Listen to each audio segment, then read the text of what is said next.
Hi guys, so we went through that complete example for a statically indeterminate structure using virtual work methods. So we were able to determine the displacements at arbitrary nodes in our structure, and we were careful from the beginning to make sure that we did our method of joints and our free body diagram, taking account of every position in which we would possibly have to apply a load. So let's go through another example, slightly more complicated example. This is completed in the notes. I'm going to go through and complete it again from scratch here. Let's say we want to determine all of the internal forces in this structure, and we want to know the total displacement of node C. So looking at this problem here, we can see that there are 4 reactions. We've got RAX, RAY, RBX, and RDX here. So we have 4 reactions. We need to pick one of these to be a redundant reaction, and then we're going to use the force method to solve for the displacement of the structure in that direction. We use the force method by solving for the displacement of the structure in that direction, work out how much it's going to be to move back, and then that will give us the redundant reaction, which means we can then determine all of the internal forces. And we also want to work out what happens to the structure when we've got a loading here. So we can think about all the different places in which we will need to apply loads in the structure. I'm going to solve this differently to how it's solved in the accompanying notes. I'm going to say, let's set RBX as our redundant. And we should of course get the same answers as was done in the accompanying notes, where RDX was set to be the redundant. So these 3 here are the reactions that we care about, and we also need to then apply some other loads to the structure. So we need to think about the loads that we're going to be applying. I've got C, I need to apply here a Y force, and I also want to know the total displacement of C. So I'm going to at some point need to apply a horizontal virtual force. So I'm just going to put these on here. I choose to keep them positive forces in the coordinate system here. So I've got FCY and FCX. And when it comes time to apply the load, all I'll say is that FCY is equal to minus 10 kilonewtons. Okay? And then I've got one force here I need to apply as well. This is FBX. Okay? So I want to now solve for the reactions here, these 3, as a function of these 3 applied forces. So let's draw the external structure. Don't know how well this highlighter shows up on that background. Okay, but my external structure is just this shape. So let's draw that out. So let's do our free body diagram.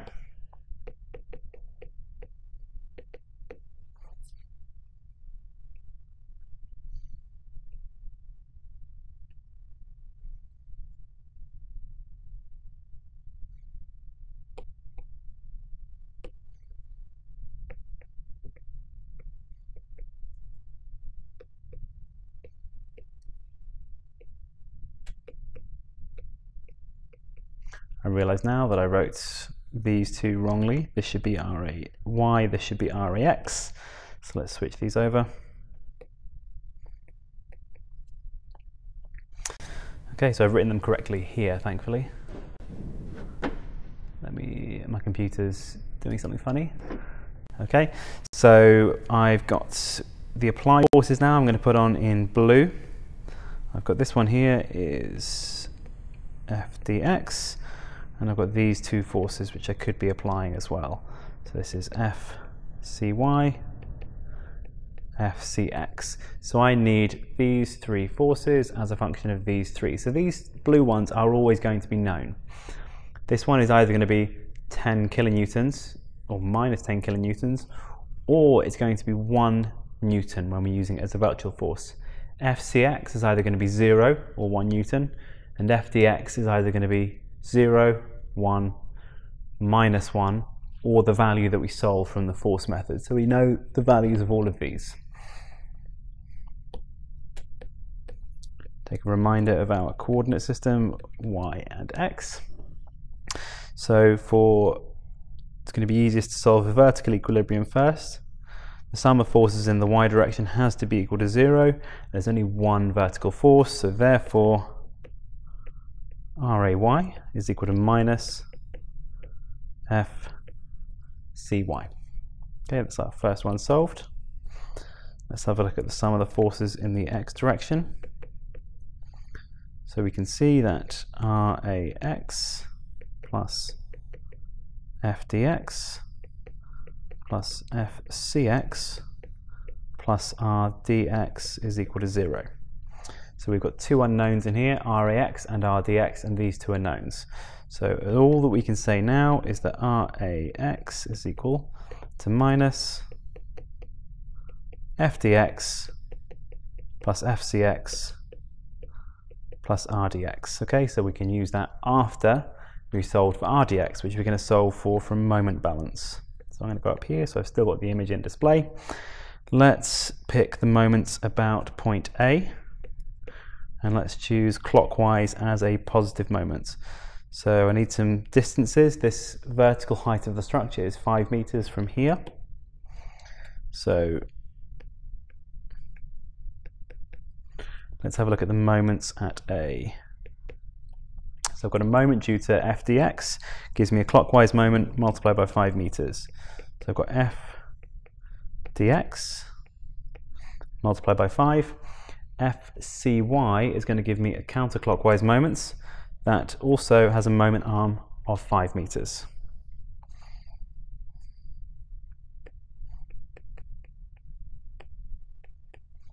FCX provides a clockwise moment, and this distance here, I just remember, is 2 meters. So the total moment arm that FCX gives is 7 meters. So plus, and then RDX has a moment arm of 5 meters, and that's also going to provide a clockwise moment. And that has to equal 0, and we can very readily just solve this for the only unknown, which is RDX.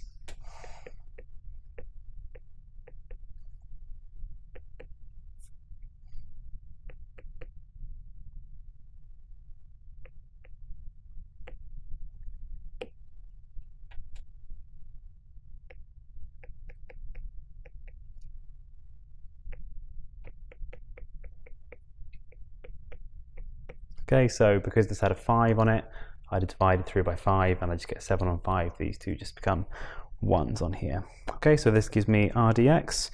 These three equations here are my method of joint. So I get RAY, RDX, and then I can solve for RAX. So I'm going to code these up. You guys know that I'm a massive fan of doing things coding. So let's put these equations into my script. So I'm starting with a blank, well, it's not quite a blank script here. This script, the only things I borrowed from last time are the print reactions and print forces. And I've put a small logical flag in here that might help out, but these are the same pieces of code we had from last time, with a small change. So hopefully you guys can understand where they come from. So let's define our method of joints.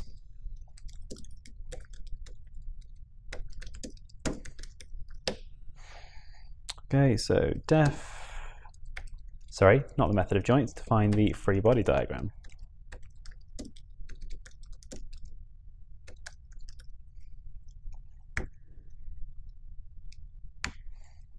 Okay, so the free body diagram gives us the reactions as a function of the applied load. So let's say R is then an empty dictionary, and we're going to populate these elements one by one. So the first one is going to be where have I put it? I can't see on the screen, up here. First one is this one here, RAX is equal to minus FCY. So let's put this in.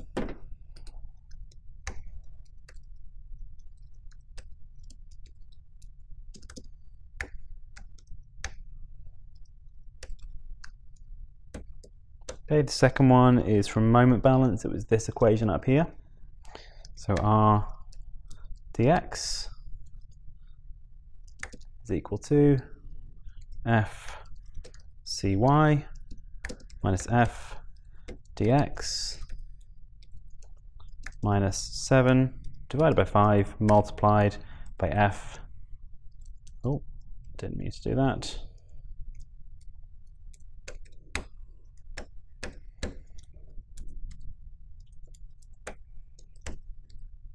By FCX. Okay, and then the last one is R AX is equal to minus F dx plus F CX plus R dx. Okay, so that is my free body diagram, hopefully solved for. We can just check that it makes sense. So let's put some numbers in and check that it makes sense for us. So check with the actual loading. So for our actual loading, we've got F. Again, it's the actual loading when we're going to be looking at the force with the redundant support removed. So our loading is going to be F is equal to, let's look at the structure we have here.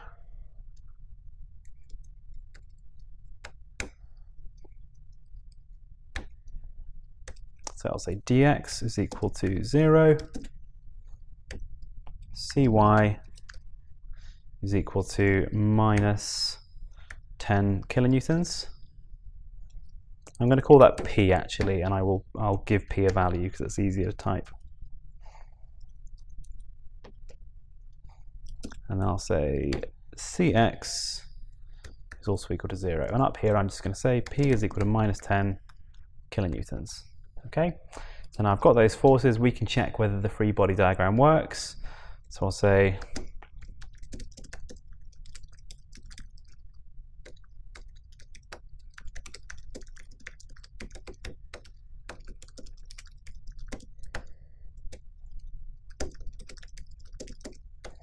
I'm just writing these lines in there because hopefully when you guys write through and you copy this through, you can see what these lines mean.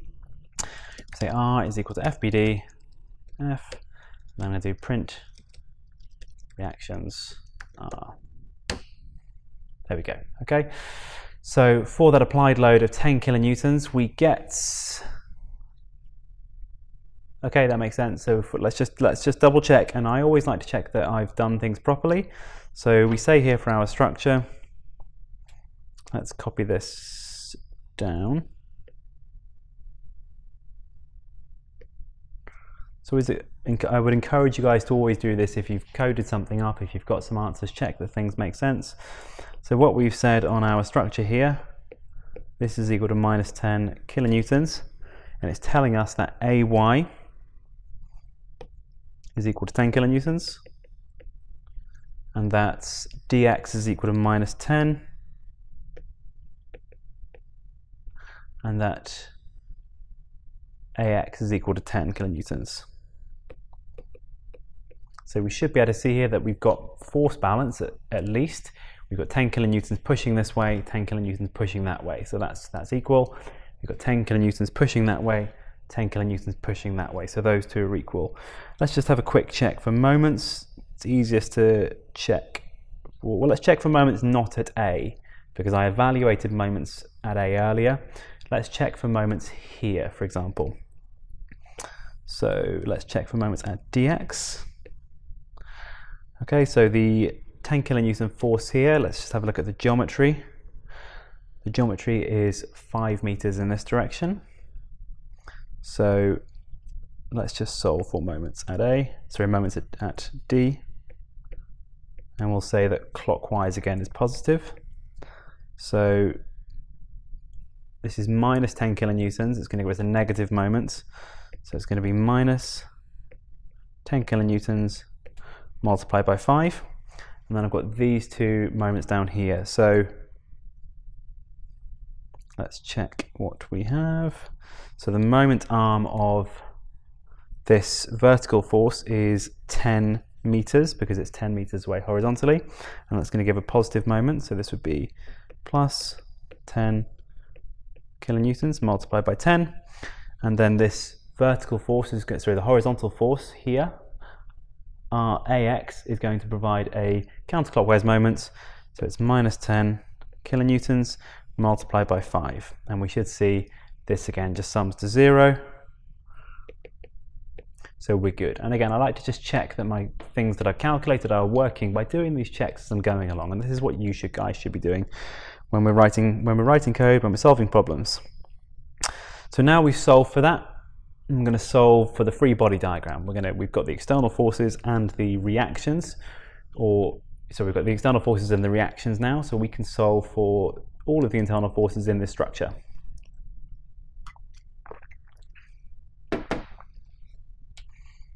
So we need to pick a joint to start at. It's going to be easiest to start at joint B on this one because I've got two equations and two unknowns here. I could start here as well. I'm just going to choose to start at joint B. Whilst we've got this here, actually, I'm going to bring this up. Let's just get rid of the screen. Let's talk about angles in this structure. I'm going to bring a fresh copy of the diagram in.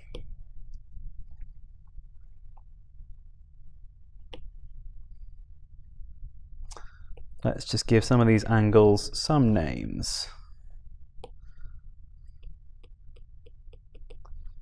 Okay, so the angles that I'm actually going to need, these two angles I'm going to need at some point. That angle, these two angles are the same angle, so that's fine. This angle here is the same as this angle here. The only other one I'm going to need is this total angle here. So let's say these blue angles. Let's call this beta, and I'm just going to call it and keep calling it beta for now. This red angle, let's call that alpha, and then this purple angle, let's call that gamma.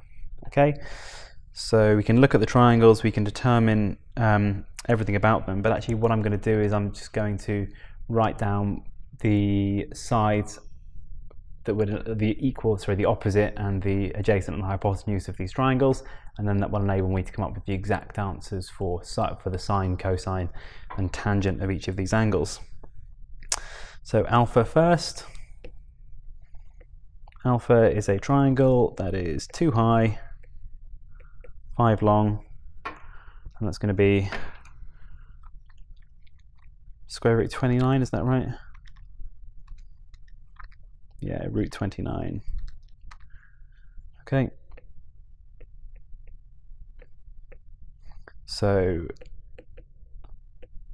sine of alpha is equal to 2 divided by root 29. Cosine of alpha is equal to 5 divided by square root 29. And I doubt I'm going to need tangent of alpha, but let's put it down anyway. So we'll put tangent alpha is equal to 2/5. Beta now, beta we've got, the opposite is 5, which is this one here, and the adjacent is 10 meters.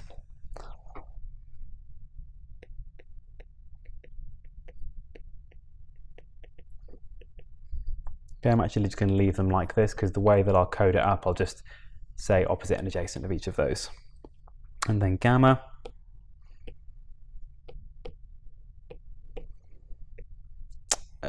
The opposite is 7 meters because it's 5 meters plus the 2, and then the adjacent is 5 meters. Okay, so I would code all of these angles at this point. Before I go ahead with the method of joints, I would just code these up. So let me open up one of my windows.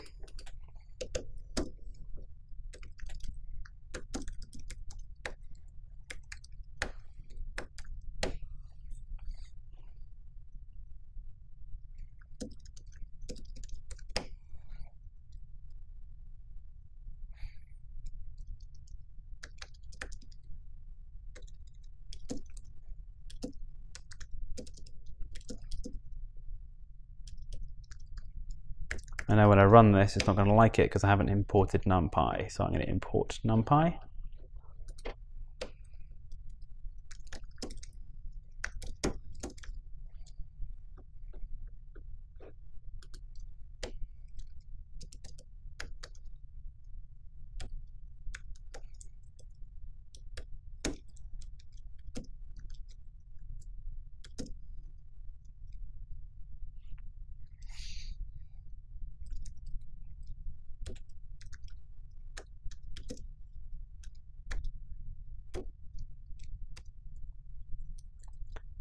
let's have a run that, but that's now just saved sine alpha, cosine alpha, and tangent alpha as these three things down here. There's probably a smarter way of doing this, and if someone wants to show me how, that would be great.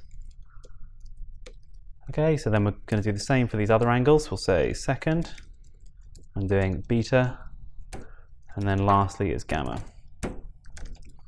So all I've got to change in these now is the name for the angles down here. I'm going to change these to B's, these to G's, and then just change these numbers in here. So for beta, the opposite was 5, the adjacent was 10, np square root 5 squared plus 10. Well, that's silly, I'm going through this. It's root 125, isn't it? So there we go. So it's 5 squared is 25, 10 squared is 100, square root of 125. Okay, then the next one, the opposite is 7, the adjacent's 5. So down here we've got 7 and 5, and then I'm going to do square roots of 49 plus 25. 74, it took me a while to get there. I'm having to use a calculator for some basic addition there. But we've got all of our angles in here, okay? I would do them at this stage of this calculation because I've got the angles, and then I can just leave everything as gamma, sine gamma, etc. I don't need to put numbers into my solution yet. So now that I've got those saved, let's just run and check we don't have any errors. I'm going to get rid of this, and we're going to continue now with our method of joints. So the first step for this, I said we would start at this node here, node B.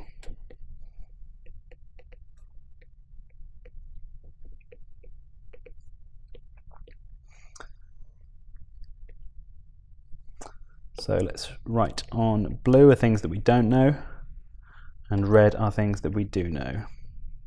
So we've got F, XB is a known force, and then we've got this angle here was alpha, that's correct, and then this force here is FBC, this force here is FAB. Okay, from the sum of horizontal forces, that's got to be equal to 0, so we can immediately see that FBC is equal to minus FXB divided by cosine alpha. Okay, that should be easy. I've sort of skipped a step there, but you guys should see how this happens. And FAB has to be equal to FBC multiplied by sine alpha. Okay, so we've got those there, and as I'm going through, I would just start writing these into my method of joints as we're going along. So I'm going to put this up here, bring my screen back.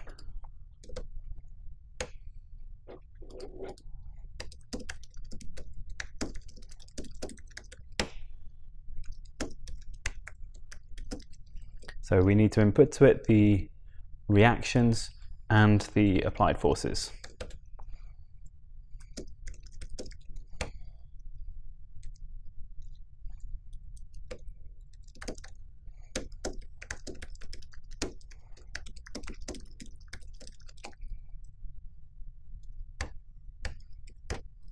Previously I gave all of the internal members, I gave them numerals.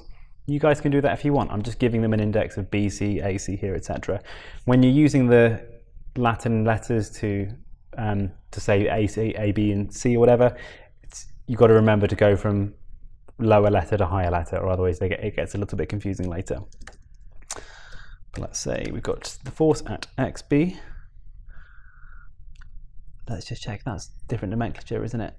That's different nomenclature. That should be the force at B due to X. I put XB, it should have been BX.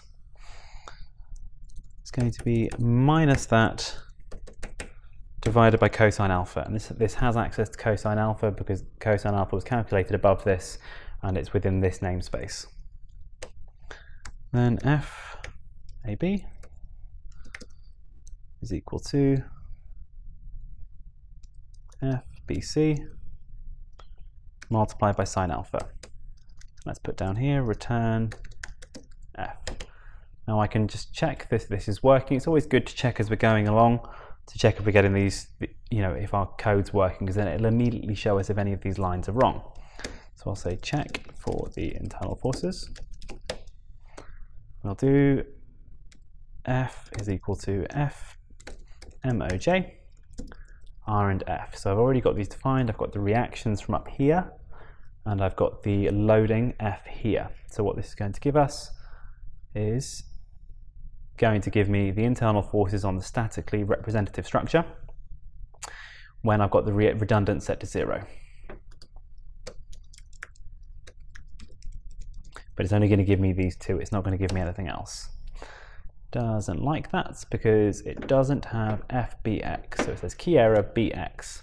Okay, so it's saying here that it doesn't like what I'm saying here, FBX. So why is that? DX is 0, CX is 0. Oh, it's because I haven't set it up here. Okay.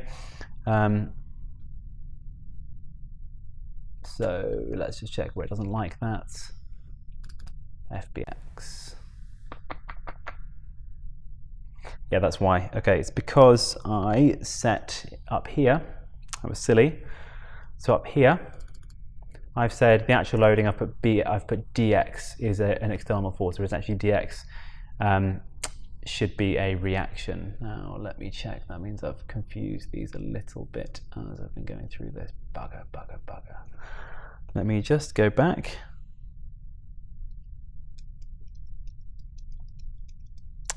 Yes.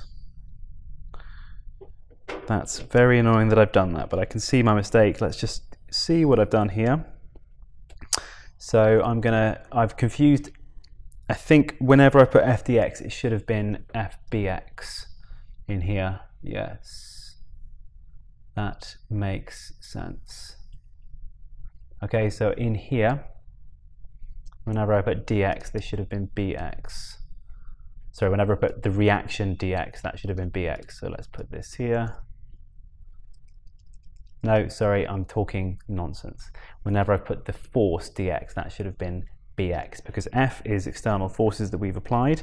So that is to include this one here. And it's because it's stupid, it's because I wrote it as FDX here. This should have been FBX. Okay, yeah, that is right. So whenever I've got this, I'm just going to do a find and replace. So I'm going to do find and replace.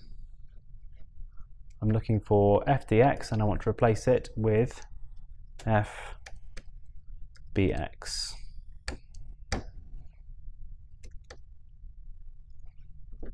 Let's check that works.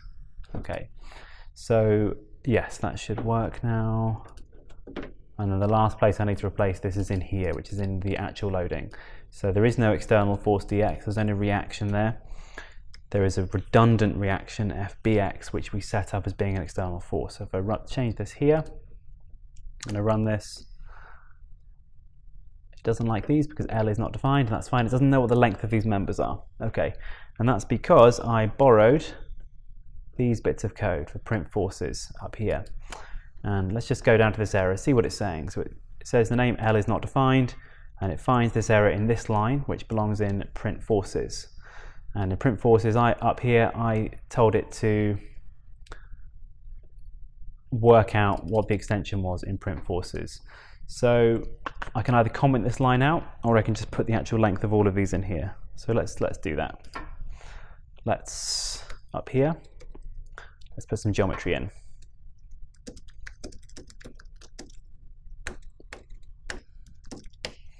We'll say L is a dictionary, and it's just got to have the lengths of each of these members in here. So the first one, I'll put AB is of length 5, AC is of length, so it's going to be a square root. AC has got, it's going to be 7 squared plus 5 squared.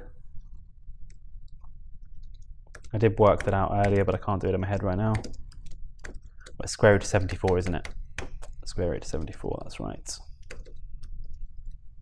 Okay, and then AD, which is this member up here, that's 10 squared plus 7 squared, so AD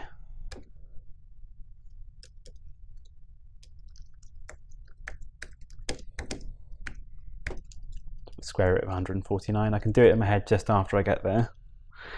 And then I've got two other lengths to put in. I've got BC, and that is MP dot square root 5 squared plus 2 squared, so square root of 29. And then the same for CD.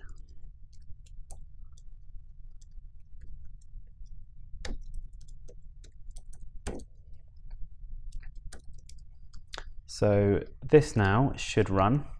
I can see that the way I've put this top cell defines these things, this bottom one starts to do some calculations, and I put my call to import NumPy in this cell. I'll put it up at the top here because otherwise it won't run when I restart the kernel because I'm using numpy.square root. So let's run. I'm going to restart and run everything and check where we get to. So it imports that, goes through. There we go. Doesn't like this because it doesn't have E and A. Okay, so this is what happens when you borrow code from previous examples. It doesn't know what E and A are, and it hasn't caused us an issue in this problem, but I'm going to put them in as symbols. So I'll do import sympy as SP, and we'll say E, comma A, SP dot symbols. Because we haven't been told what the Young's modulus and what the area are, so we'll save them as symbols. And now we'll try and run this one last time. And I haven't imported SI format, that's why. Okay, so I'm going to do from SI prefix import SI format. There we go. Okay, so now it's working out the forces. Internal force in member AB is 0 newtons, causing a contraction of 0 newtons. There we go, and that makes sense because the force on this structure, when we've got no loading here, both of these two are going to be 0 force members. Okay, but we've done this first bit. We've done the method of joints. If we had a force here, if we had the reaction, we would have a force in these two members. Okay, so let's do the next bit of the method of joints. We've done joint B. Let's go on to, from here, let's do joint C.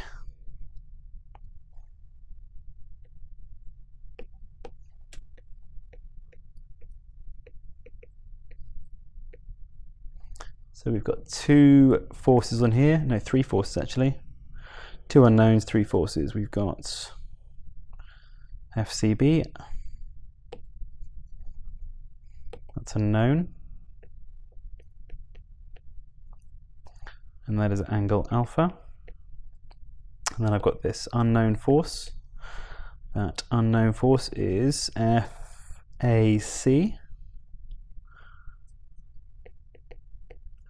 And then this angle here is gamma.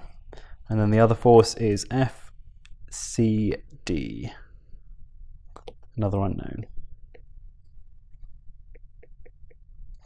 Let's just check I've got those angles correct. I have. So that angle there is also alpha. Just making sure that all of these angles are then with the horizontal. We've got some other applied forces here. We've got FCY and FCX.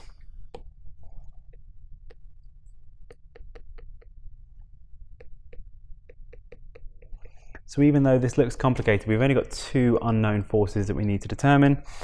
This is actually going to be a bit of a pig to solve because we've got no easy way of doing them. We're going to have some simultaneous equations to solve, but we can do this.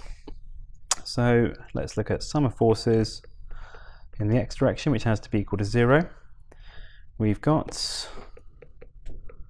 FCX minus FCB cosine alpha plus FCD cosine alpha minus f AC cosine gamma is equal to 0.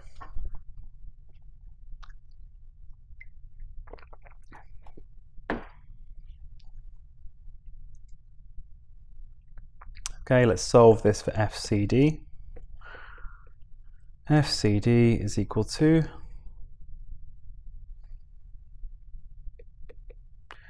FAC cosine gamma plus FCB cosine alpha minus FCX all over cosine alpha.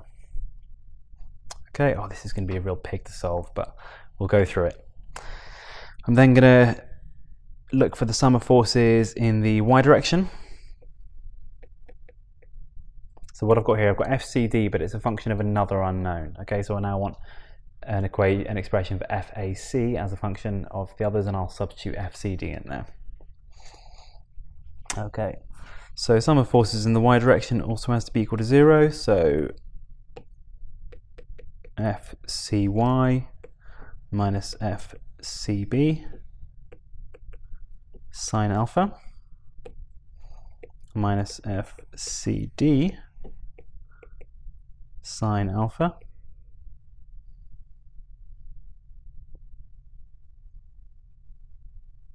just checking I've got everything right here. Yep, that's fine. Minus FAC sine gamma is equal to 0. So I'll tell you what I'm going to do. I'm going to solve this again for FCD, and I'll make the two right hand sides equal to each other. So FCD is equal to FCY minus FCB sine alpha minus FAC sine gamma divided by sine alpha. So I've got two expressions for these now. Let's make this equal to this.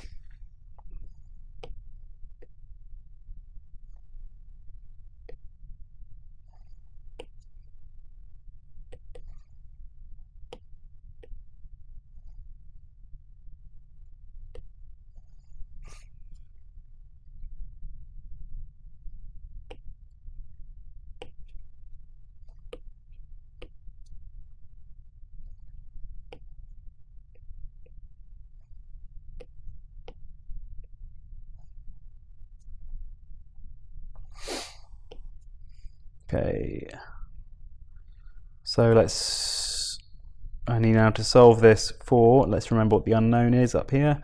The unknown is FAC here. Okay, so let's collect terms of FAC on one side. So FAC cos gamma on cos alpha. On the other side, I've got plus sine alpha on sine alpha. Sorry, sine gamma on sine alpha. I've got those two there, and then on the other side of the equation, I need to have FCY minus FCB sine alpha on sine alpha plus FCX minus FCB cosine alpha on cosine alpha. Okay. I could tidy this up further if I wanted to. Let's say FCY. In fact, I don't need to though. I could do. I've got this. I can just put in as an equation now. So we'll put this in here. Joint B, because we're going to need to divide it by this dirty great thing on the right on this side as well. So let's say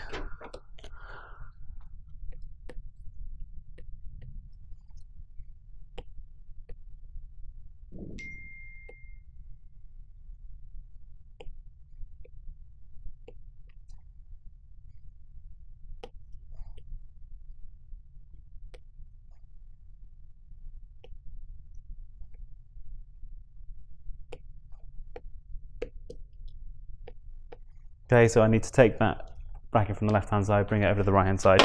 So that's going to be my FAX, and then I can get FCD as a function of that. So let's put this into my method of joints, and this is now we're looking at joint C.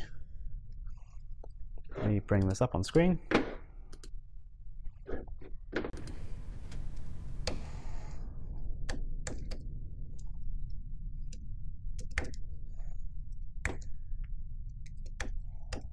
Can't talk while I'm doing this because it's going to be very difficult.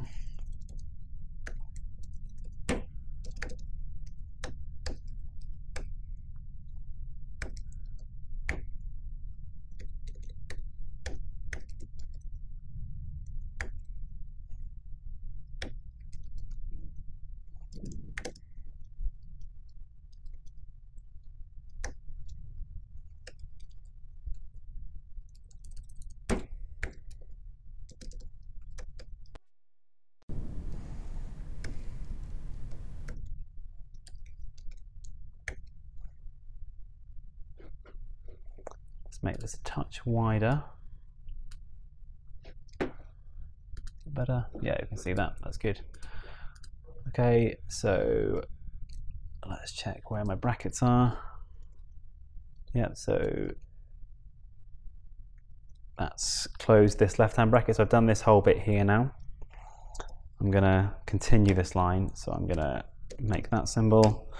That's to be divided by this whole right-hand bracket here. CG divided by CA plus SG divided by SA.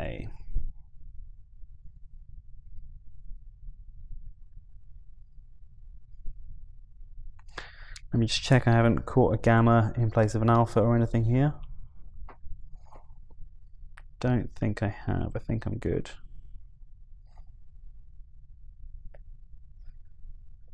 Yeah, it should be.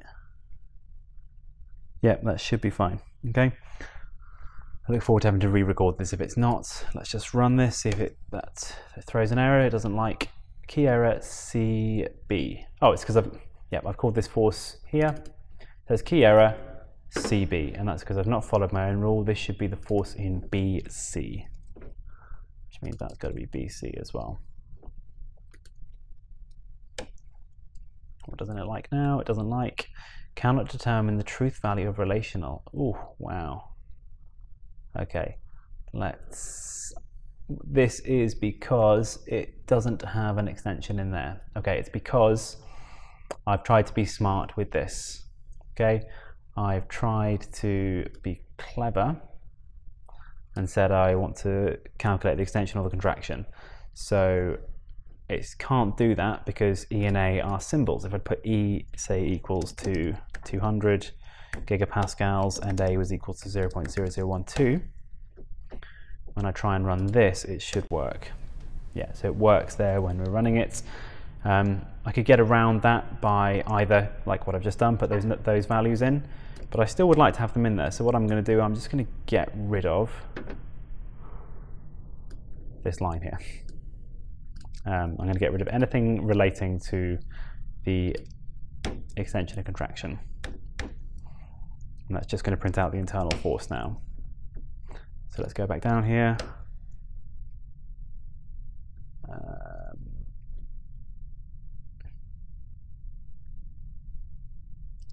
Okay, that's why. So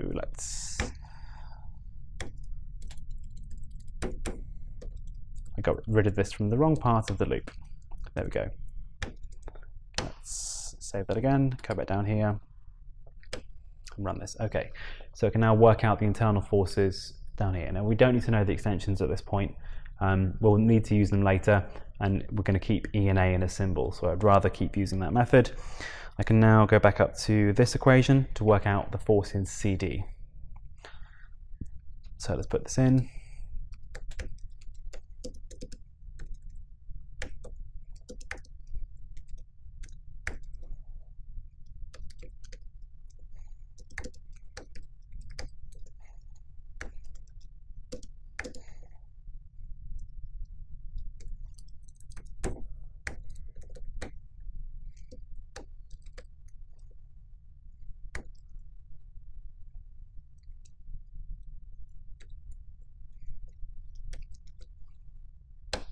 Okay, it doesn't like that because I called this CB, this should be BC.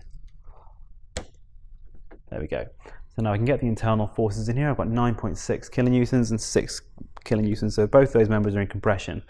Let's see if that makes sense. It's telling me that members, when there isn't a reaction force here, it's telling me that member AC, which is this big long one, is in compression. Okay, and that seems to make sense. This one is going to mostly take almost all of the force from here, okay? That makes sense that this one's going to be in compression, and member CD is also in compression. Now that makes sense. Now, again, I encourage you to just check that your answers make sense. So let's check these numbers are sensible. Remember, this is for the applied load. Let's say here, this is my member C. I've got 10 kilonewtons here. AB is a zero force member, so the two that I've got, let's say we've got compression forces. That alpha, I would have 9.6 and 6 kilonewtons. Let me just check I've drawn those correctly, have I? Sorry, that's not an alpha. This one here is gamma, this one's alpha. So if I look for vertical equilibrium now, I should get 0. So let's just check for vertical equilibrium.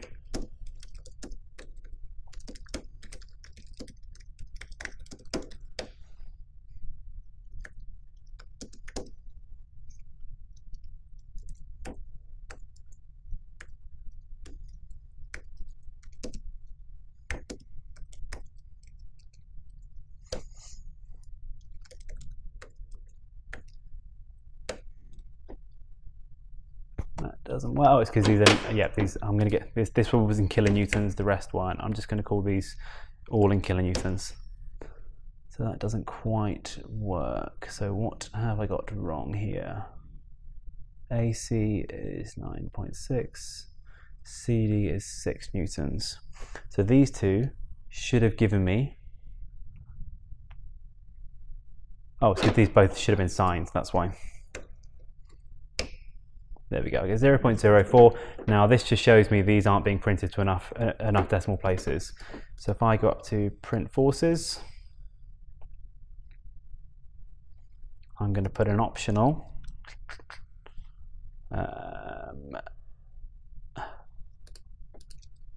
dPs is equal to 3. That's the default value of dPs. In SI format, I know that if I put an optional argument, that gives me precision. I'll put dPs, I run this again, it saves what that does. I run this again, it's going to print these out to more decimal places here. Okay, I could also then now tell print internal forces, I'll put dPs equals to 5. That's giving me more decimal places here. So let's change these numbers.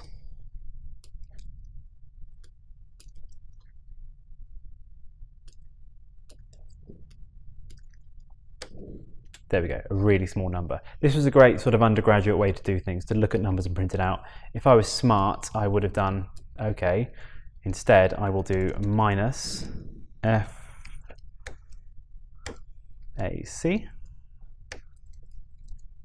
minus FAD, because I've got those numbers all stored already. Doesn't like that because it was CD, that was why.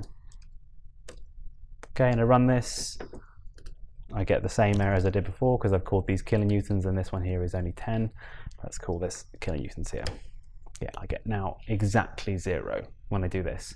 Whenever I'm doing any problem like this, guys, you know, even though I've been doing this for many, many years, I check at all stages along the time to check that I've done things properly. So let's continue. I would now just delete this line. I don't need it any further. So I've done joint C. We now go back to the structure. We're going to look at what's left for us to determine. Well, we've only got one member we need to know, which is this one here. So it's going to be easiest to determine that from joint D. So let's get rid of the screen. And we're going to isolate joint D.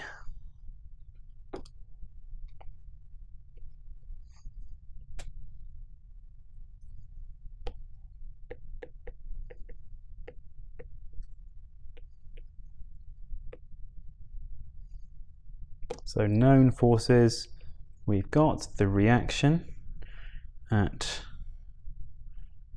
dx.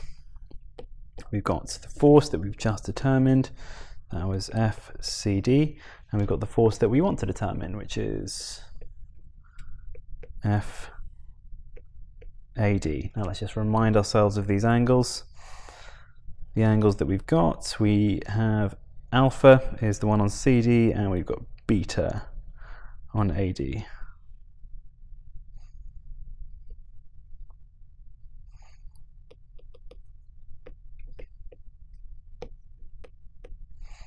Okay, so we can get all of these just from vertical equilibrium, that's fine. Sum of forces in the y direction has to be equal to 0. FAD is equal to FCD sine alpha divided by sine beta. That gives me the last force. So we can now pop this into the method of joints. FAD is equal to FCD multiplied by sine alpha divided by sine beta. That's given me all the forces on this structure. Now it shows that all three of those members are under compression. This is for when we have the redundant reaction, which we said was FBX is equal to 0. Let's check if these are sensible now. So if these are all sensible, we could go to joint A and we should have 0 forces there. So let's just confirm. Joint A, let's say that's my A.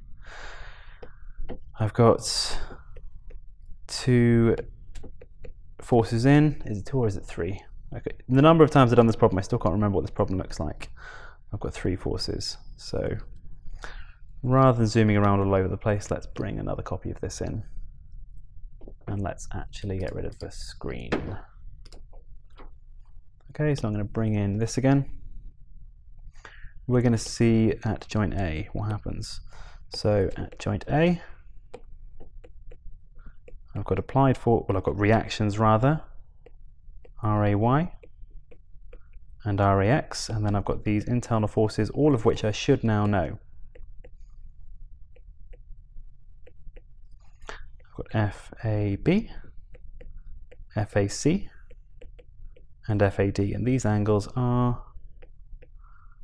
beta, gamma, and this one straight up. So let's just check for the sum of forces in the x direction is going to be FAB plus FAC sine gamma plus FAD sine beta plus RAY. Now this has to be equal to 0 if we've done the method of joints properly. So let's have a look up here. Let's do some checks down here.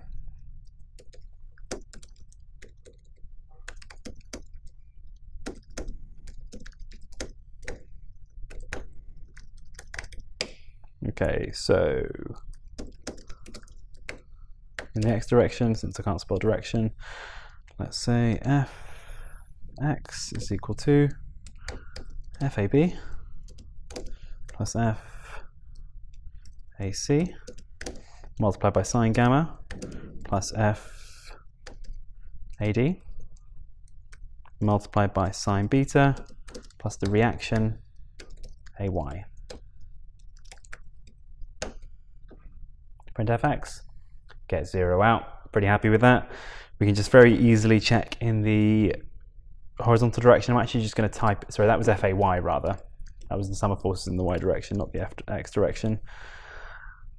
I'm losing it this afternoon. Sorry guys, I'm doing the mathematics correctly. I'm just calling things by the wrong name. So the sum of forces in the horizontal direction, I'll just do now, just from the diagram, RAX plus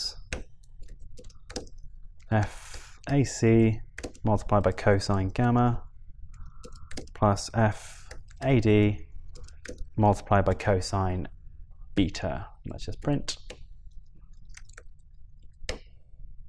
Yeah, 0 and something so close to 0 that I think we can call that 0. Okay.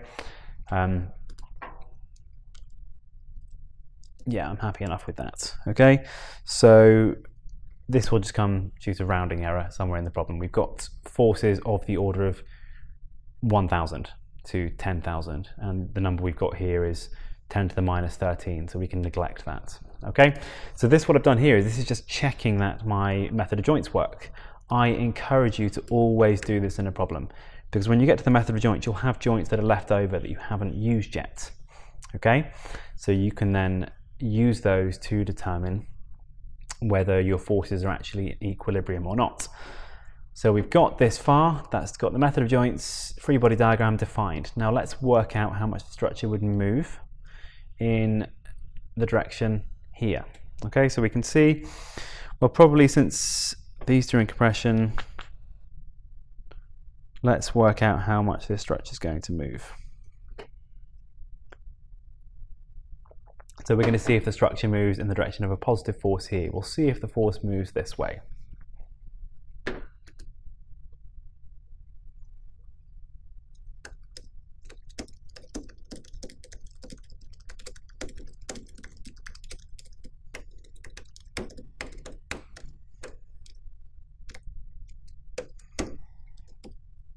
So our virtual force is going to be applied here. What we've already got determined, we've already got the internal forces in these structures when F bx is equal to 0. So we'll say F virtual is equal to, well, let's just copy our loading from previously. Let's say we've got this one here.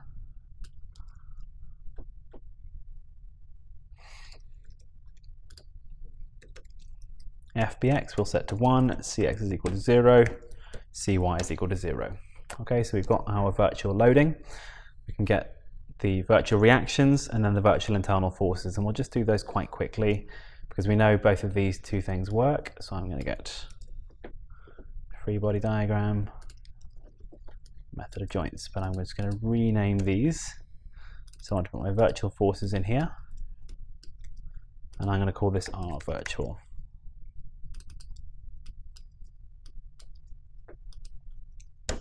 Okay, so I've got everything that I need. This is my virtual system. I don't have my extensions yet, so let's get the extensions because I haven't got them calculated in my method of joints like I had done previously. So we need the real extensions.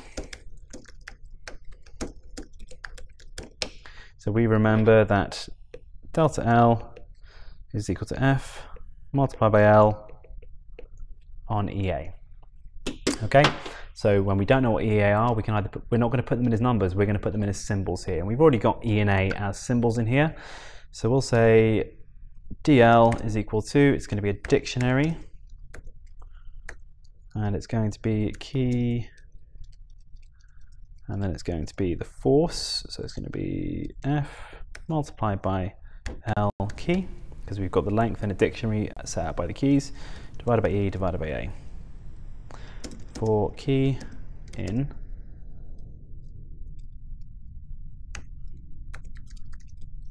and I see a mistake here. I should have called this lowercase f virtual here. Okay, so what this is going to do, it's going to go through, need to change this. What this is going to do, it's going to go through this list, this dictionary f virtual. It's going to pull every key out of it. The keys are just AB, AC, AD, BC and CD, and it's going to say for every one of those the value of DL, that's going to be another dictionary, and it's going to have the same keys, so it's going to purport to each of these members. Then these extensions are going to be whatever the force is in that member multiplied by whatever the length is divided by E divided by A. I run this and it runs, doesn't give me an error, so let's do print DL. Those are my real extensions here now. We can see there are real extensions in all of the structure these are the virtual extensions. I shouldn't have put the virtual ones in there, should I? That was silly. I should have put the real forces rather. So back up here, I got the real forces. So we need the real extensions, so I should have put, ignore that, the real forces here and the real forces here. There we go. Okay, so we've only got real extensions in 3 members because 3 of them are the only ones that move.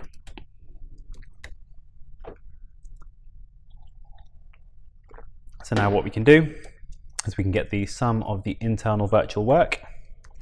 So UI, well, let's get all of the internal virtual work. So we want to take these real extensions and multiply them by these virtual internal forces, and that's going to give us the internal virtual work done by those virtual forces here, which is this virtual force, when we move it through the real extension. So we'll say determine virtual work.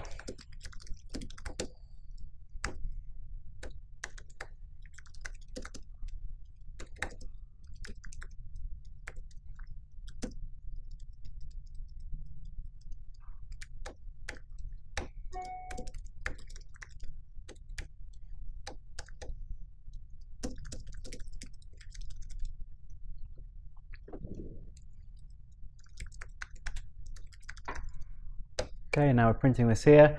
We can see that our virtual work is a function of EA because it's a function of the length, and we can see these two zero force members, because they're not extending, which are these two members here, they don't do any virtual work, okay, because they're not moving under the real forces. But we've got virtual work being done by these forces. So if we add these up and then divide it by a unit force, we'll see how much this structure moves in this direction when we've got no reaction applied there.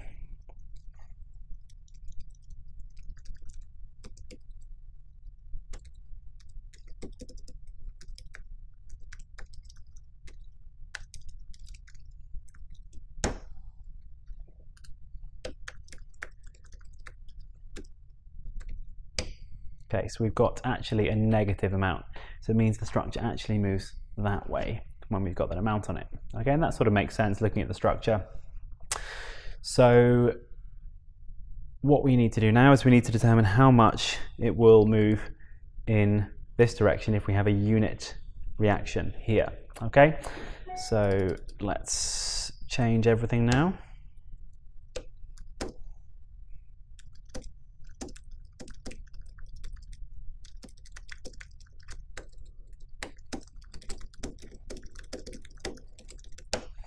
We've got two choices. We could either put a unit negative reaction, which we don't want to do. We're going to put a unit reaction here, and we'll see how much the structure moves in this direction. So that's just the same. We'll just put the same here. This is my unit loading.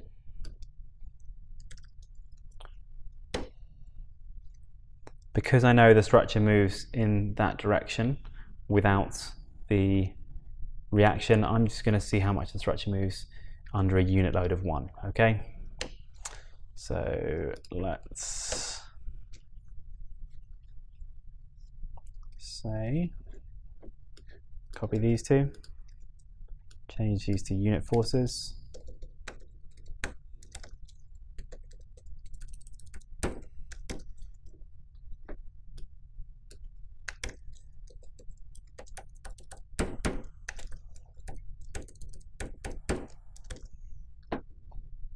Okay, and then we now want to determine the work done by those actions, because now we're no longer looking at virtual forces. We are saying what would, if basically, if this support wasn't there, the structure would move a certain amount in that direction.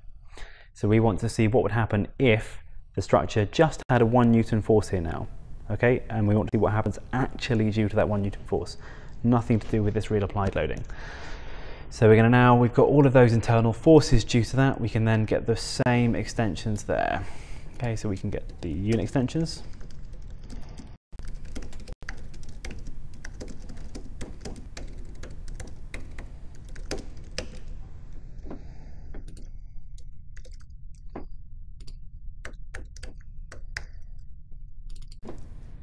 I don't really need to change this last F, but I just like to be consistent, because all it's doing is getting the keys out of there. And then I'm going to do the determine the virtual work, but it's now determining the unit real work. So UI real equal to key, and then technically I need to do a multiply by a half, DL. Now I'm taking these unit forces, so in fact let's just copy this down. And again, I don't really need to change this last one because it's just iterating on the keys, but I'm going to put that in there. And then we'll say lowercase delta bx is sum of UI real values divided by 0.5.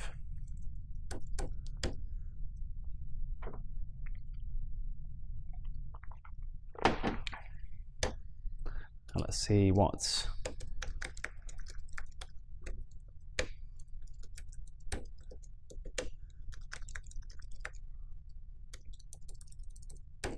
let's have a look at these two deflections. We're getting the exact same value there, which is not correct. What is wrong in my code?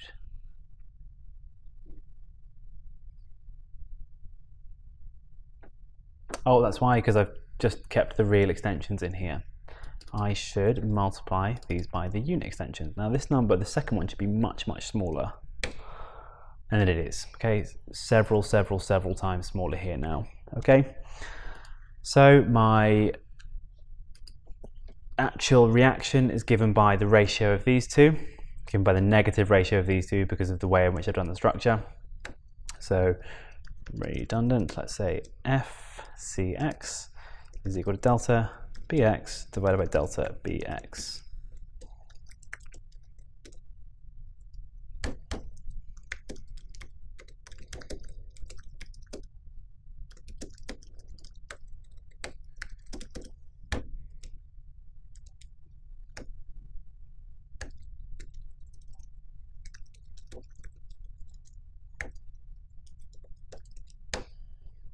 Okay, here we go. So I'm going to take this as a moment to pause and grab a drink, and I'll be back shortly. So normally when I say I'm going to take a moment to pause, it's because I've either got to get a cup of tea or it's because I've realised I've made a mistake. So the redundant reaction that I got wasn't quite right and wasn't what agreed with the method from the previous time I've done this. So if you look at the accompanying notes, and if you look at figure 1.41, we should be getting the same reaction at BX as we had there, and we didn't previously. So I trawled back through everything and I just worked out it's a stupid geometry thing. I had the length of member AD incorrect in here, okay? And that makes sense because it wouldn't have affected any of the angles. So all of my normal checks that I did where we checked that the forces were equal to 0 at A, that would have been fine because that's just down to angles. All it would have changed was the internal strain energy, because when I used then when you're working out the energy, I would have got the wrong number basically. So the other thing that I should have done in here was, rather than using I really should have used a negative unit force, okay? Because we used a positive virtual force to see how much it would move in one direction. We now want to see how much the structure would move in the other direction with the opposite signed force, okay? So I should have this as a -1. And if I run it, I get the correct redundant reaction. If I didn't have a -1 here, I end up with a negative reaction, but I should know that because the structure moved to the left, and we can print these displacements,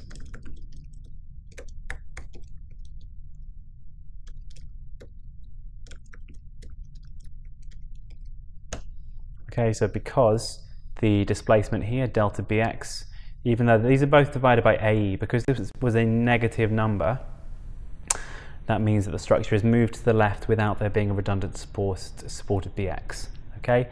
So we know the force should be negative in that case. So I either have to be smart and think about it, or I should be rigorous from the beginning and just put the opposite signed unit force and make sure I divide back through by the sign of this unit force here, okay? Run this, and I get the correct redundant reaction. Now I've got that redundant reaction, I can solve for all of the internal forces in this structure. So let's just copy these down.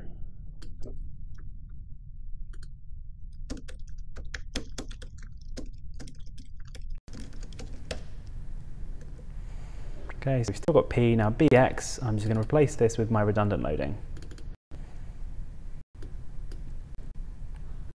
Okay, I'm going to just change some things that are printed. We'll do print.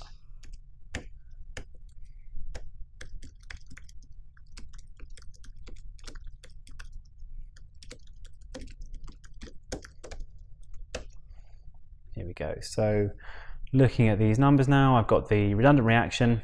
I've got the redundant reaction up here, which was a positive 0.93 kilonewtons.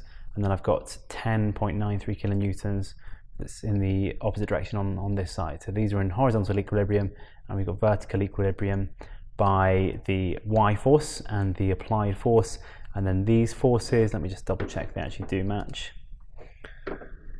Yeah, these forces now match the same numbers that were produced when I solved this the other way, and previously I made node D the redundant reaction, solved it that way.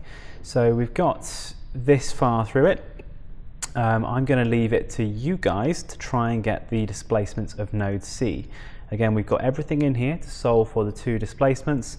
Just happens I got to leave a bit early today, so I'm not going to finish this in time. Okay, I will produce another quick video that shows you how to do that so you can check you get the right answers. But this is how we go through that more complicated example, which started out looking pretty difficult, and we solved to get all of the internal forces. We're next going to, this last bit is just to solve to get the displacement of that member. Okay, so hopefully that's the work energy methods and including the principle of virtual work well and truly gone over in enough detail such that if you were to receive some sort of structure, you guys could solve for the displacement of any node on it. Okay, hope you guys are having a wonderful week. I will see you all in the review on Friday. Take care.